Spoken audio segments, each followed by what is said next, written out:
Hello दोस्तों, dream of Bharat के YouTube channel में आप सभी लोगों का स्वागत है। विश्व भूगोल की श्रृंखला में आज हम आप लोगों के सामने एक अगला वीडियो लेके आए हैं और आज का जो वीडियो है अभी अपने आप में बहुत ही महत्वपूर्ण वीडियो है। आज का जो वीडियो है आज का जो टॉपिक है यह है अफ्रीका महाद्वीप के प्रमुख मरुस्थल। अफ्रीका महाद्वीप के प्रमुख मरुस्थल संबंधित है। लेकिन टॉपिक पे आने से पहले एक छोटा सा निवेदन है, आप हमारे चैनल को सब्सक्राइब और शेयर करना बिल्कुल ना भूलिएगा। तो मित्रों, बिना समय गवाए हुए हम अपने टॉपिक पे आते हैं। आइए देख लेते हैं कौन कौन से मरुस्थल हैं और इनकी क्या विशेषता है। आप लोग जानते हैं कि दुनिया का सबसे बड़ा गर्म मरुस्थल जो है वो है सहारा। अब वो सहारा का मरुस्थल कहाँ स्थित है? तो सहारा का मरुस्थल जो है ये अफ्रीका महाद्वीप में स्थित है। सहारा का मरुस्थल अफ्रीका महाद्वीप में स्थित है। सहारा का मरुस्थल यह एक दो देशों में नहीं वरन उत्तरी अफ्रीका के लगभग 11 देशों में इसका क्षेत्रफल है। इसका क्षेत्रफल विस्तार जो है वह एक दो देशों में नहीं वरन अब उत्तरी अफ्रीका के लगभग 11 देशों में इसका विस्तार है। और यह दुनिया का तीसरा सबसे बड़ा मरुस्थल है। यह दुनिया का तीसरा सबसे बड़ा मरुस्थल है। अंटार्कटिका और आर्कटिक के बाद जो है अंटार्कटिका और आर्कटिक मरुस्थल के बाद यह तीसरा सबसे बड़ा मरुस्थल है। लेकिन यह विश्व का सबसे बड़ा गर्म मरुस्थल है। यदि हम इसके क्षेत्रफल की बात करें तो लगभग इसका विस्तार 90 लाख वर्ग किलोमीटर में है। इसका विस्तार जो है सहारा मरुस्थल का वो लगभग 90 लाख वर्ग किलोमीटर में है। यदि हम बात करें तो लगभग भारत के क्षेत्रफल की दृष्टि से यह 2 गुने से भी अधिक क्षेत्र में इसका विस्तार है। सहारा मरुस्थल का भारत के लगभग 2 गुने क्षेत्रफल के विस्तार से भी अधिक है। 2 गुने क्षेत्रफल के विस्तार से भी अधिक है सहारा मरुस्थल का विस्तार। और यह लगभग 90 लाख वर्ग किलोमीटर में विस्तृत है। और यह विश्व का सबसे बड़ा मरुस्थल है। यह उत्तरी अफ्रीका में स्थित है। यह मरुस्थल कहाँ स्थित है? तो यह मरुस्थल उत्तरी अफ्रीका में स्थित है। और लगभग यदि हम क्षेत्रफल की बात करें तो यह लगभग यूएसए के लगभग समान है।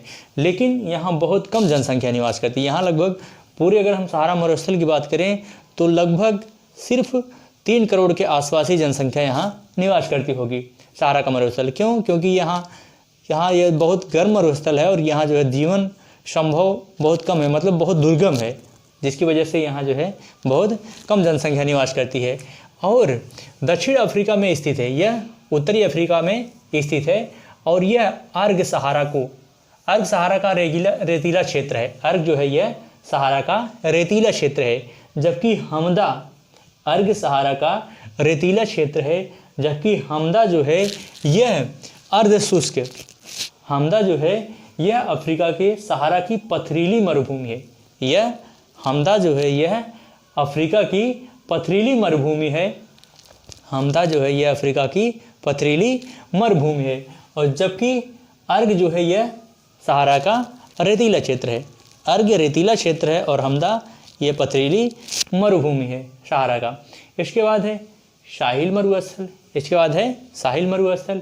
यह अर्ध शुष्क पट्टी के रूप में सहारा के दक्षिण सीमा पर अर्ध शुष्क पट्टी के रूप में सहारा के दक्षिणी सीमा पर पश्चिम से पूर्व में केपवई सेनेगल से सूडान तक फैला हुआ है।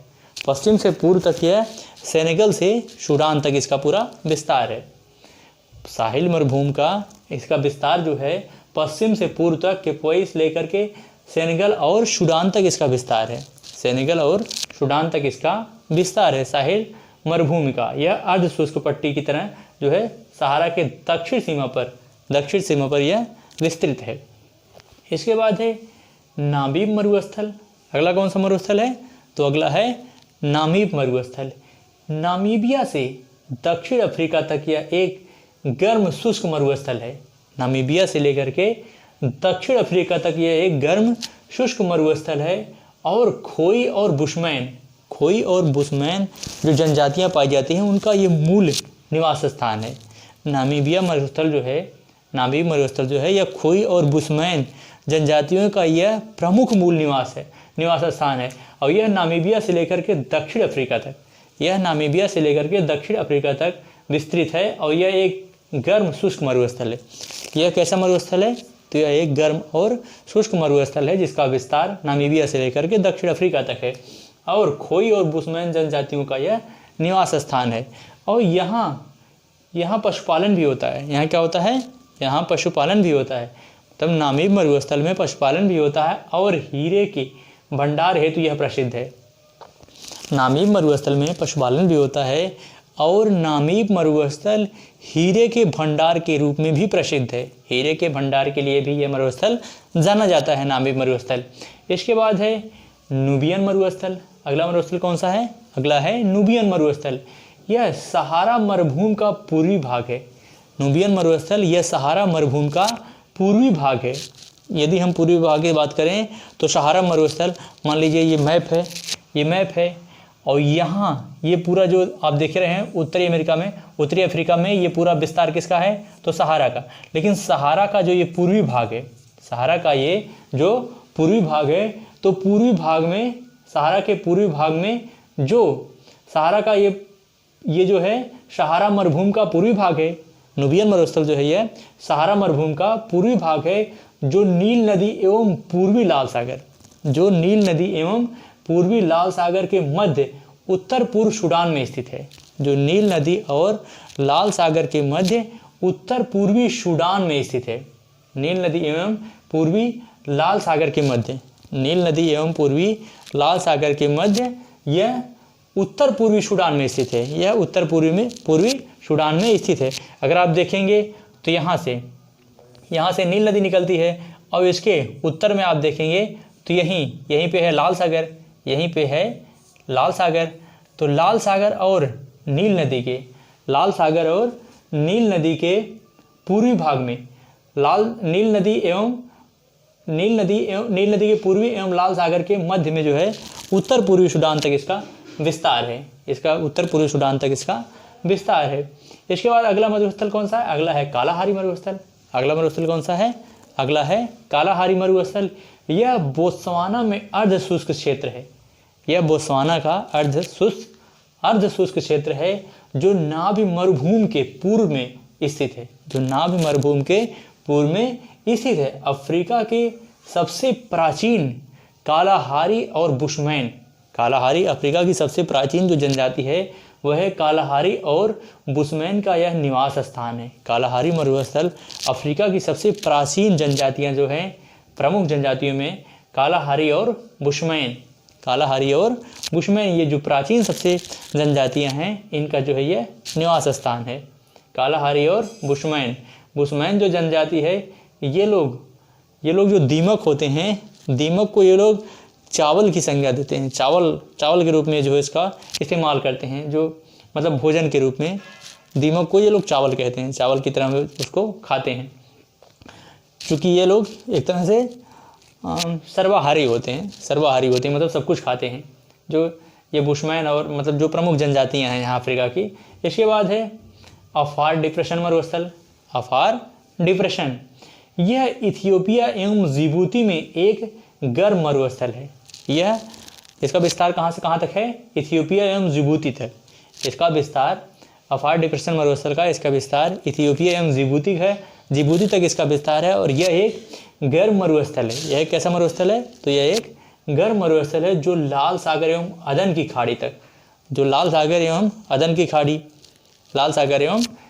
की खाड़ी और अफ्रीका की जो महान भ्रंश घाटी यानी ग्रेट रिफ्ट वैली जो है अफ्रीका की महान भ्रंश घाटी के संगम पर अवस्थित है।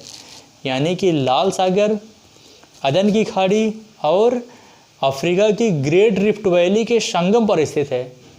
अफार डिप्रेशन मरुस्थल जो है यह लाल सागर, अदन की खाड़ी और ग्रेट रिफ्ट वैली के संगम पर स्थित है। और यह एक जो है यह इथियोपिया एवं जिबूती में स्थित यह कैसा मरुस्थल है?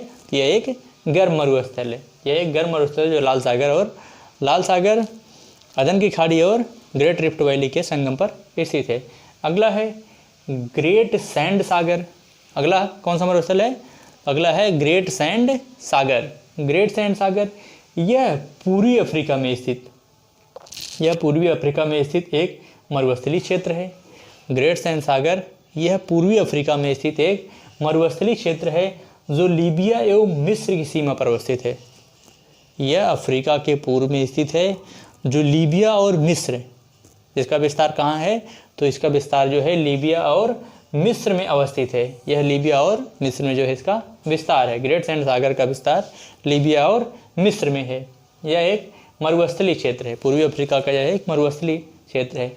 इसके बाद है कारु मरुभूमि। अगला कौन सा है, अगला है कारु मरुभूमि। दक्षिण अफ्रीका के केप प्रांत में, दक्षिण अफ्रीका का जो केप प्रांत है, उस केप प्रांत में जहाँ से ऑरेंज नदी व आसा अंतरीप के मध्य, ऑरेंज नदी व आसा अंतरीप के मध्य, आसा अंतरीप जानते हैं कि आसा अंतरीप जो है यह अफ्रीका का सबसे दक्षिणतम बिंदु जो है आसा अंतरीप या केप ऑफ उडोप, केप ऑफ उडोप या आसा अंतरीप है। तो मान लीजिए यही दक्षिण अफ्रीका है, ठीक, और यहीं से जो है, यहीं से ऑरेंज नदी निकलती है। अफ्रीका के मध्य से ही ऑरेंज नदी निकलती है। ऑरेंज नदी व आसा अंतरीप के मध्य अवस्थित एक अर्ध शुष्क क्षेत्र है। यह एक अर्ध शुष्क मरुस्थलीय क्षेत्र है।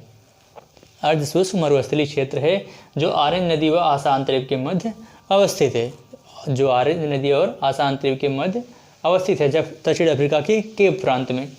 इसके बाद है कतर डिप्रेशन। अगला कौन सा है, तो अगला है कतर डिप्रेशन।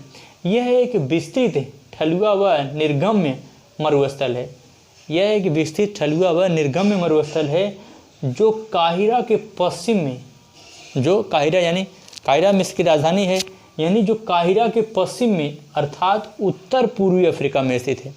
काहिरा के पश्चिम में और उत्तर पूर्व, यानी कि अगर हम बात करें मैप में तो काहिरा के पूर्व में, यानी कि उत्तर और पूर्व और उत्तर, ये है, यहाँ मिस्र है, तो यह उत्तर और पूर्व में स्थित है। कौन सा, तो कतर डिप्रेशन। कतर डिप्रेशन जो है यह उत्तर और पूर्व में स्थित है। यह ठलुआ निर्गम्य और मरुस्थलीय क्षेत्र है जो काहिरा के पश्चिम में अर्थात उत्तर पूर्वी अफ्रीका क्षेत्र में यह स्थित है। तो इसी तरह से ये आज का टॉपिक कंप्लीट होता है। अब इसी के साथ हमें इजाज़त दीजिए। जय भारत, जय हिंद।